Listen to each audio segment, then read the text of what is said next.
Oh, folks, welcome to episode 3 of Stunner TV. What?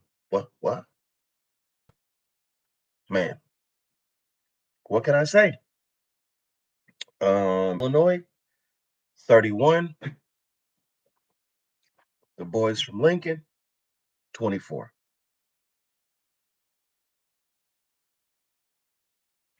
In overtime. In a game that even if you were not a fan of the Huskers or Illinois, let's just say you were at a bar, you were at Buffalo Wild Wings, something like that, just watching the game on TV, you just said, "Hey, man, this is a pretty interesting game. Hey, can you turn it up? Can you put the Husker game, Illinois game over here on my TV?" It was that kind of game, and it feels good as a Husker fan. Again, to be a fan of a team that is entertaining and that can play, right? But with that being said, some of the same old bugaboos from the recent past came back. And you may ask, what are you talking about, Stunner? What I'm talking about is either poor snaps or quarterbacks not being able to hang on to the ball once they receive the snap or when they're in the pocket and the ball gets smacked out their hand, that kind of stuff. If I'm not mistaken, I think Boy Wonder, Rayola, I think he had, maybe two of those that happened. That stuff can't happen when you are elite, right? And we know as Husker fans that the Huskers are not elite right now, right? But you can't get to elite unless you stop that kind of stuff. Secondarily, poor special teams play. I don't believe we had a special teams play of any note in regards of kick returns, punt returns, anything like that. Nothing jumped off the page. But we sure did almost give up a touchdown on the kickoff return. You know, yeah, that happened, and then we missed a field goal.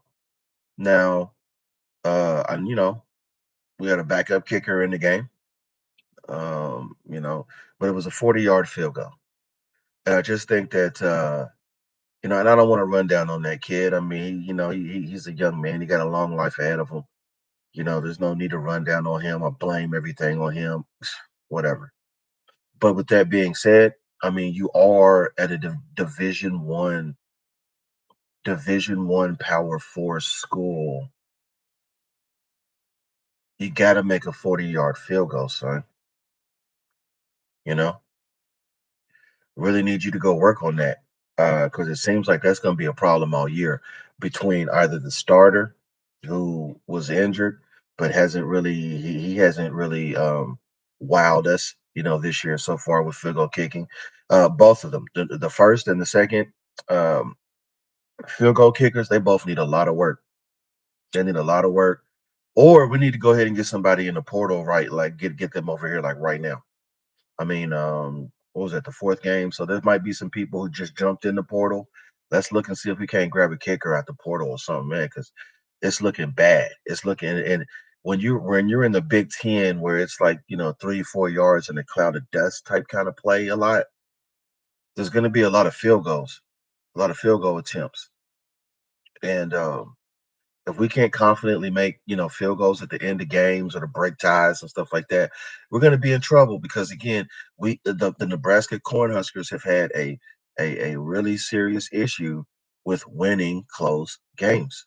We can get in them, can't win them. Now, in specifics, in specifically discussing this evening, or now I should say it's actually in the morning now.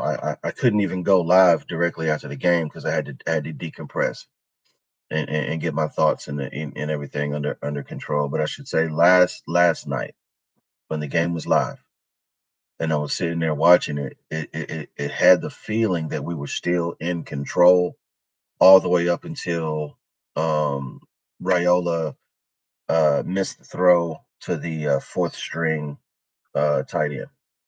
Can't remember his name. think his number 44. My question is why was that not Fredoni running that route? Why was the fourth string tight end running that route versus maybe the first, second, or third? Because again, the pass was off by just a hair. But if you have someone a little bit longer or a little bit faster running that route, it probably gets caught. Maybe that's just wishful thinking, but I just remember at the time whenever they called the kid's name and they said that he was like the fourth string tight end. I'm like, why are we 3rd and 3 with the game on the line, throwing a deep route touchdown pass attempt to a fourth string anything?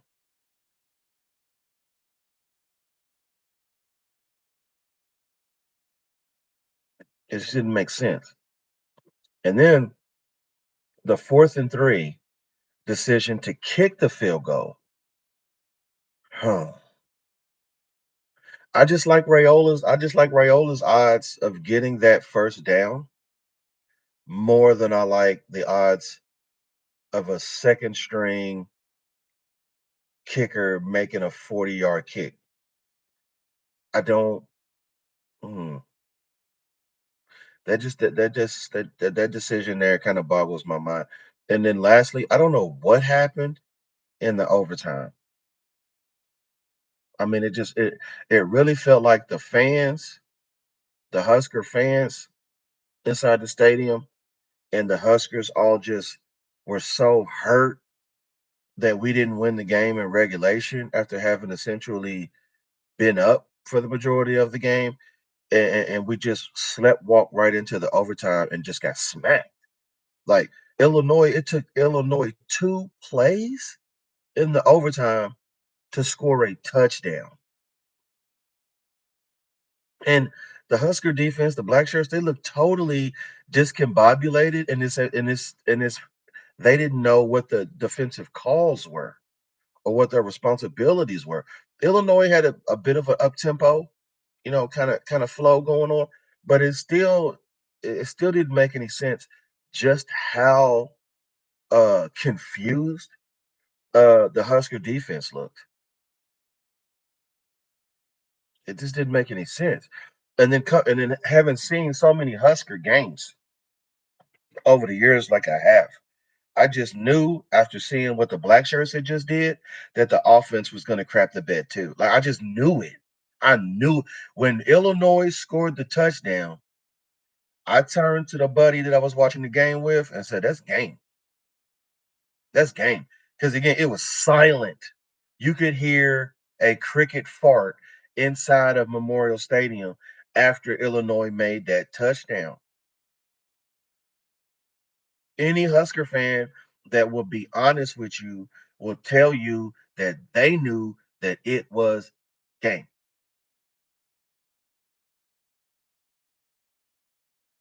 Mentally strong, mental toughness, resiliency, bend don't break, able to snap back. Those haven't been things that have been associated with Nebraska football for a very long time. And I'm willing to bet that Illinois says game on that sideline when they scored the touchdown. I guarantee you they was like, man, that's game. These guys are not going to be able to bounce back from this. And again, it was the play calling, everything. The offensive line play, the play calls, just the focus, the whole thing looked completely shitty uh, from start to finish on that offensive possession in overtime. That was completely. It looked like some middle. It looked like a poorly coached middle school team. And I would just like to say, I'm a huge Rule fan. Rule is the guy. And him and his staff will get all of this right eventually. I have no doubt. I have no doubt. But they got out coached last night,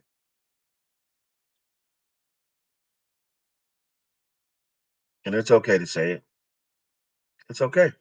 See, we got to in this country, um, we got to start being okay with just admitting that, oh yeah, made a mistake. My bad. I'm on that. Won't do it again. But see, we've become a team in the Huskers and a country in general that it must be someone else's fault. It must be the refs, bad calls. It must be the football gods or whatever. Just not shining down on us. It must be this.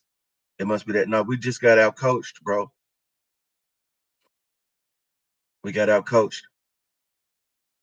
You know, and I'm sick of it because again, just from an appearance wise, Brett Bielema, the coach of Illinois, he looks like a silly ass cartoon character to me, honestly. Like he just looks like somebody who who you would be able to outthink. He just doesn't appear to be an extraordinarily intelligent person, just from an appearance. Never talked to the man. I none of that. I'm sure he's brilliant. Well, but he just appears to be someone who's not very intelligent. Um, and again, he every time he plays Nebraska, whether he's at Wisconsin or in Illinois, I know we beat them last year, but I think that was actually kind of a fluke. But yeah, he owns us, man. He owns us. We got to do something about that. So, anywho, I think it's important to just kind of sum this whole thing up with another missed opportunity playing a primetime game on Friday night in front of the country. You got more and more people out here saying, "Hey man, let's pay attention to Nebraska, what they got going on." The hype train was hyping, and we just didn't show up, man. Like again, like the our defense, the black shirts, that we are not as good um as we thought we were. We have moments, we have moments, but our trench guys, our D line, is not it when it comes to being elite, against other good teams. Mediocre teams, I think we got enough to just crush and run through them. But good teams, I think they put us in a situation where we're just kind of mediocre, and then it leaves us vulnerable on the back end. With our corners and safeties. But anywho, the next game next week, Purdue be a great opportunity, to get the taste of this loss out of our mouth and go out there, and really get back on track. I do not put this loss on Raiola. I do not put this loss on the offense in general. I think we could have did some other things, but generally they performed well enough overall to have won the game in regulation. I just have some questions about some personnel situations and and a couple of calls down the stretch, man. But with that being said, you know, I just want to reiterate that we got to come back to being the kind of country where you making a mistake is okay as long as you own up to it, right? You got to learn that. We got to learn that. Men are going to make mistakes. It all depends on what kind of man you are after that. Do you make excuses and point fingers and blame others? Or do you go back to the drawing board and put your big boy pants on and fix what got broken, right? So, anywho, on another note, yeah, just Stunner just spent a week down in MIA, you know. Um, Thoughts on Miami, hated it. Humidity is absolutely outrageous. Also, really, really, really don't like the fact that if you don't speak Spanish, you essentially you're not welcome in Miami. And I think it's odd how so many people in Miami brag or happy about saying that Miami's not America, it's not America, it's Latin America, it's not America. It just was weird for me. The whole energy with that was weird for me, and it feels like and people, the people that I was with, it's like, oh, Miami's changed a little bit. It's not as cool as it used to be. It's not as blah blah blah. Miami just had a very Venezuelan street rat, third world kind of energy about it, you know. And then on top of that, they charging you like, Manhattan prices, LA prices, LA Westwood prices, if you know about that. They charging you Orange County prices, you know, for everything. So the whole thing together is just little overrated. It's a little overrated. So if you're like, oh, I try to get to Miami, trying to spend all this money, just take Stunner's advice, man. And Stunner been a lot of places. Stunner finna jump on a flight later this week. And be in Japan, bro. Stunner gets around, round and round, round and round, get around. Yeah, Stunner gets around and take my advice. Miami is whack, man. It's whack. Don't waste your time and your money. And on top of that, man, mess around, got to the airport, what I'm saying? TSA, messing around. The TSA, in Miami Airport, International Airport, man, and they whack too. You know what I mean? Like, and they're whatever. Anyway, bro, Stunner fam, I'm gonna tell you like this. We okay. We knew the Huskers were not gonna go undefeated this season. And if you thought they were going to go undefeated this season, you must have been not only on the hype train, but driving the hype train. And we always have to stay in reality, folks. An undefeated season is not reality, and that's out of the question now. It's over. Realistically, we want to see a 7-8 win team. Bowl game win, right? So, hey, I'm not shedding no tears over Illinois. I'm shedding any tears. I'm bucking it up and getting ready for Purdue next week, man. So, with that being said, don't be a crybaby. Take those masks off if you're still wearing them. You know what I'm saying? Go talk to a psychologist or whatever you need to do to get your mind right. You know what I'm saying? To get past that. Other side note, we'll talk about that later. But have a great day, folks. Stunning out.